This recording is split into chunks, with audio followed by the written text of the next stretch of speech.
standing here with Bob Fabry. He's a forage specialist. Bob, can you tell us a bit more about what you're going to do with the samples that we made from the grass? Yes, sure.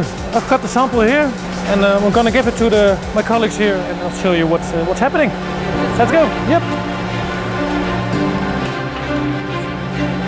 The samples are coming in. They are scanned by the handheld of our sample taker, which contains all the information we need to fully analyze the sample. The bags are being opened here. On the little plate we spread out the sample so that it can be dried in a normal way. And at the end of this belt, the sample is being weighed, so we have to weigh pre-drying, and after drying we weigh it again. Then we have the sample without water and we can measure the dry matter.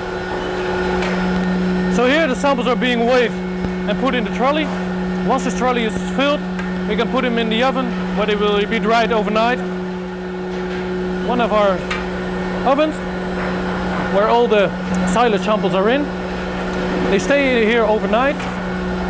We do not dry them to 100 degrees.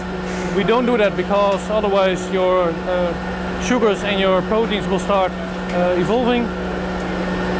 They will have different shapes, so that will interfere with the results.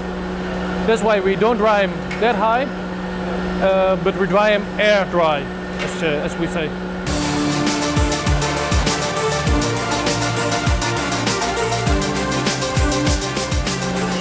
So now it's the next day, samples are dry, and we grind them here. We grind them so that we can analyze the whole sample into 1 millimeter. As you can see here, he's pushing the sample in the grinder, and it comes out in a little jar. That jar is a special jar, so that we can analyze it by near.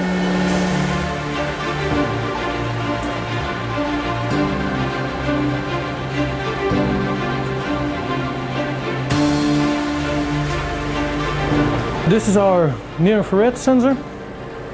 This is where we do all the analysis. And as you can see, there is a little bit of space left at the bottom of the jar, which goes on the sensor, which is over here. And that sends out an infrared light. That light is being partly absorbed and partly sent back. And the way how much is being absorbed gives you a spectrum, as we can see here. And that is the fingerprint of the sample. And by measuring that spectrum, we can analyze all the important parameters on the report. So what makes this way of analyzing unique? This way of analyzing makes it possible to analyze really fast. There are some parameters, for example the digestible organic matter normally takes 1-2 weeks, and in this way we can do it really fast, as you just saw. Another thing which makes this unique in comparison to agricultural machines is that the database we've built up with all the samples all over the world, it contains thousands and thousands and thousands of samples, whereas the databases on those machines are really smaller, so they cannot analyze it as good as we can analyze it here. Because the machine isn't the hardest part, it's really the database behind it and keeping that up to date, and that's why we have a lot of quality controls here built in to make sure it always works and it always has the highest quality as Eurofins wants. So these are the ovens where we analyze the crude ash content. Grass contains organic material and inorganic material. Organic material we can analyze by NIRS, but inorganic material we can't. That is done in these ovens. We fill up a sample, put them in here, and we heat the temperature up into 550 degrees. And that way all organic material is burned. And what's left is the inorganic material, and that's crude ash, so sand and minerals and trace elements. At the moment, my colleague here is weighing out the sample. He did the same before the analysis, where he weighed in the sample. Now he's weighing out the sample. And all of the organic material has been burned away, and only the inorganic material has been left.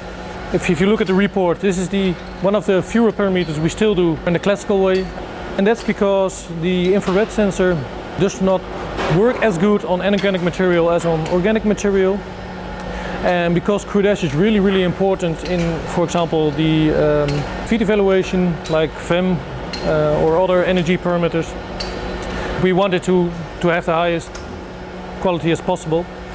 And that's why we still do this in the old-fashioned way.